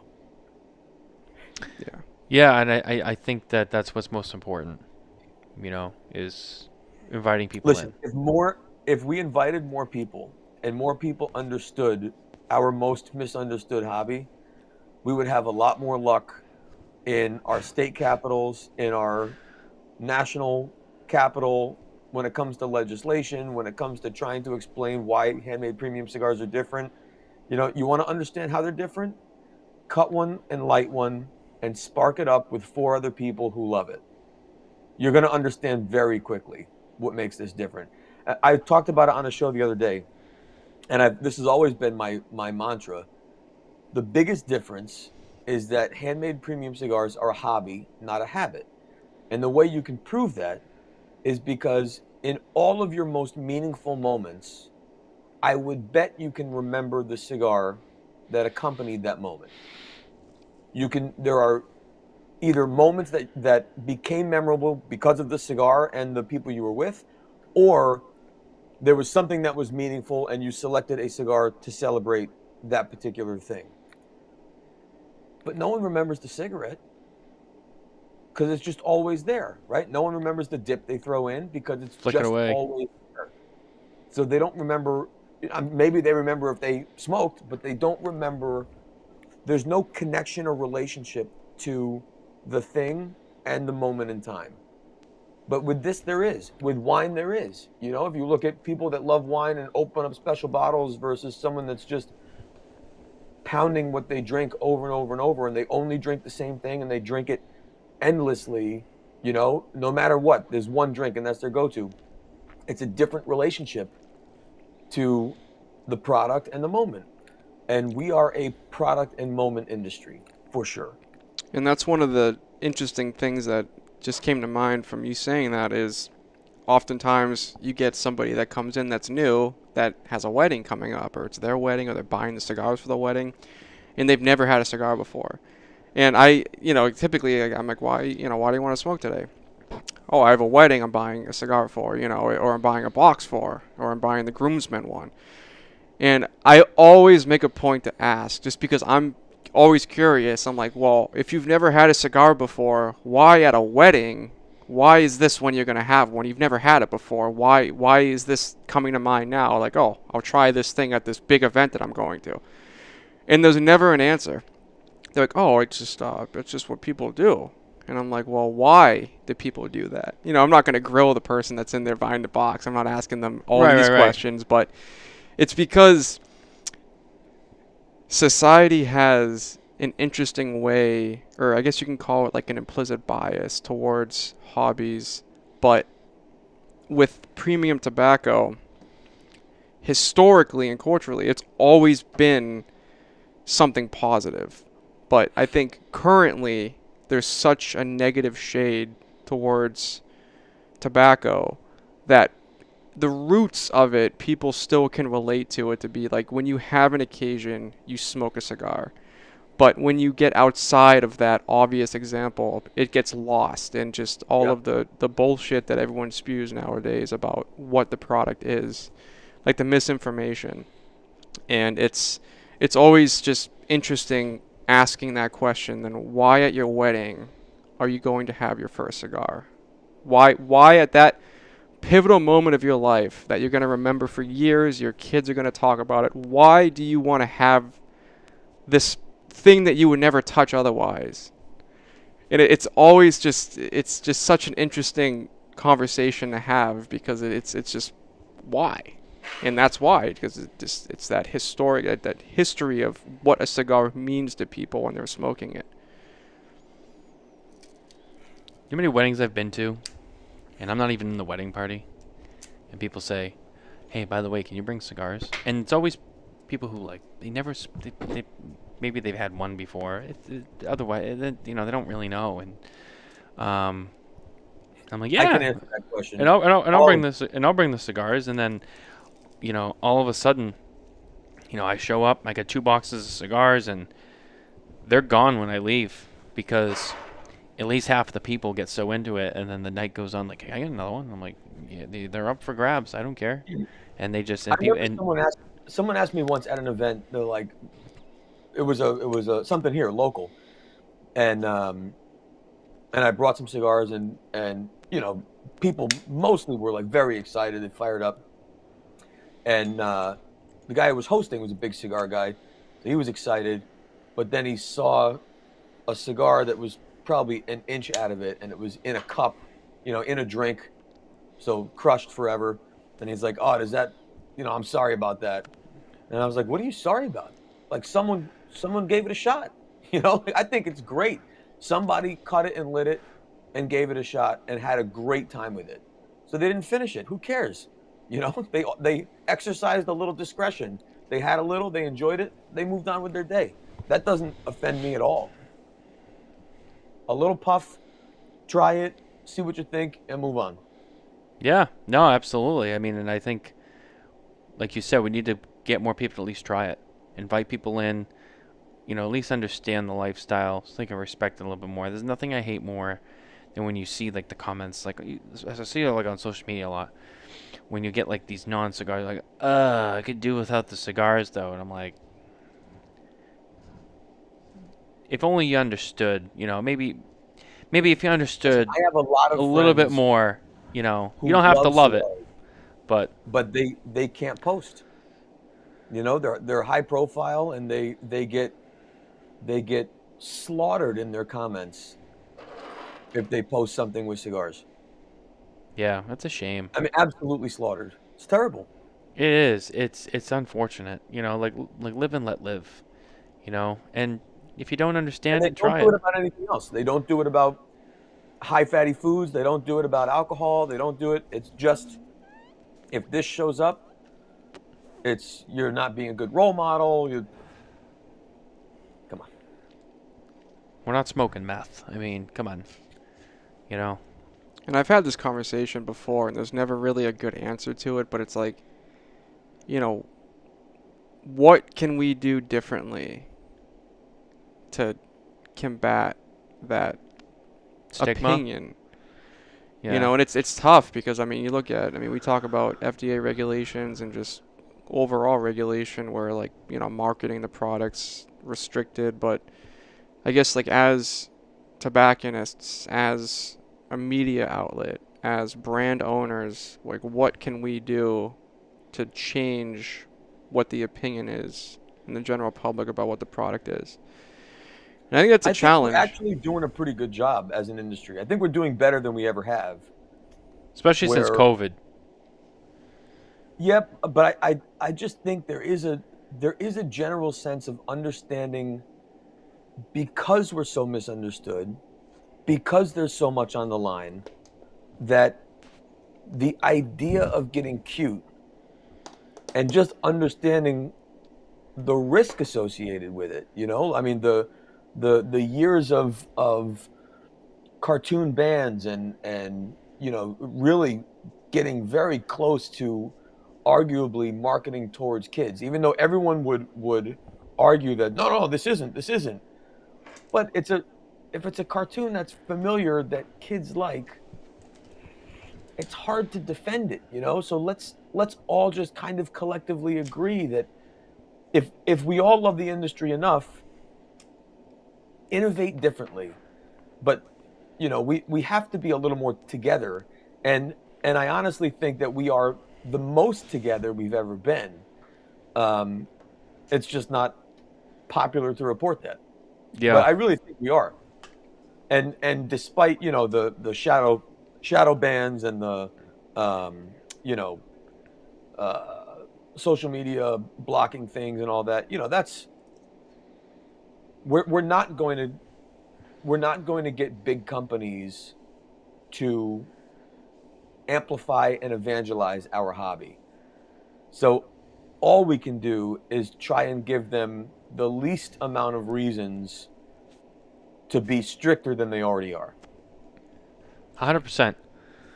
I agree 100%. And on that note, I want to hit a quick news announcement, and then I think we're gonna wrap up. So, what you got going on over there? What'd you like? Wait, how was the end of Elegancia? Oh, yes, I finished my Elegancia and it was great. I started burning my fingers and I had to put it down. Yeah, I was almost there too. I was just about there as myself, and it was good. It continued to change. Towards the end, I had this like toasted pretzel without the salt. Without the salt. Yeah, it's very bready. Very bready, but not salty, doughy, toasted, crispy. The nuttiness changed. It wasn't as smooth, creamy. It was a little bit darker. The that's Nicaraguan definitely Yeah. started coming out. 100%, just like you said. I mean, it was right there, and it was very good until the hot end, and then I said, all right. Yeah, when it's hot, it's over. When it's hot, yeah. And then I grabbed a timeless Panamericana. The Secreto. So good. They're back. Delicious. I have to get some of these. I mean, oof. Wow. Burning great, too. I mean, this one's got age on it, so, it's a little extra, ripe. But, yeah, it's good. It's good. But our news, once again, as always, brought to you by our good friends at Micallef Cigars. Which in the new color series, black, blue, red, with more on the way. Nothing specific this week. I just want to highlight it's award time. So all of the general awards are going out. Our Cigar of the Year list has already come out. Our 2024 Cigar of the Year went to Perdomo's 30th Anniversary Sun-Grown Epicure. It was a favorite in this team pretty much all year long. Very well made. I know that the Perdomo's years into that cigar. So congratulations to them. On a lot of lists. Yeah, the Sun-Grown and the Maduro. Coops actually was the Maduro. Ours was the Sun-Grown. I think Cigar Journal gave it to the Maduro, and then it placed on a lot of other lists pretty well. It was number one also on Two Guys, wasn't it? Yep, Cigar Authority. That's right. I forgot. That's right. Cigar Authority, Sun-Grown Epicure. Yep. They gave it number one. So. A fellow drummer. Go Nick. Oh yeah, great drummer. So yeah, congratulations to them for placing number one this year. Very excited for them. They've done a really great job. But yeah, head over to SmokinTabacco.com. You can find the list. And the other awards as they roll out. We released our Packaging of the Year award, which went to Davidoff's Year of the Dragon, which, I mean, from the moment I saw the designs on that and the scale work from the dragon, it blew me away. It really did. And not even just on the boxes, which I highlighted in the story, but like the accessories, because you know how Davidoff does it. I mean, it was the boxes, the bands, and then they had the cutter with it. They had that ashtray. They did the humidors. They did a lot of stuff, and all of it just together. It was a nice, complete collection, and the designs were beautiful and just so intricate, yet at the same time just refined enough where it wasn't too crazy, but different, and it just blew me away. And when I was going through all of the things, I couldn't stop going back to that. And so that's our Packaging of the Year award, and the rest, the Factory of the Year, the Company of the Year, the Accessory of the Year, those will all be coming out over the next couple of days. So make sure you stay up to date on those. It's always great to do that. It's a fun part of the year when you get to throw out those recognitions for people and on their products and the companies that they have. So that's kind of our news, so to speak, for the week. But anyway, back to Mike before we wrap up the show completely. First, it's great to have you on the show again. It's always a pleasure. It's always a great conversation with you. So thank you for taking time out of your busy life to come spend some time with us and smoke some cigars. We really appreciate it. And just keep doing your thing, man. These cigars they're hitting. So just keep doing you, man. I mean, just keep it coming. And you, congrats on the new studio and the new setup. And we're trying. I mean, look, there's no shortage of cigar content, but I think there is a shortage of well done content, and you guys do a great job, man. So Thank you. Thank you very much, Mike. appreciate being on. Really, really appreciate that. Thank you very much. But that's going to be our show this week. Thank you guys for listening and watching. As I always say, head to SmokinTabacco.com for more news, reviews, and updates from the cigar industry. It's a new year. We got a lot to do. We got a lot to cover, and we're excited about it. And can't wait. So we'll see you guys out there. Keep it lit, and we'll see you next time.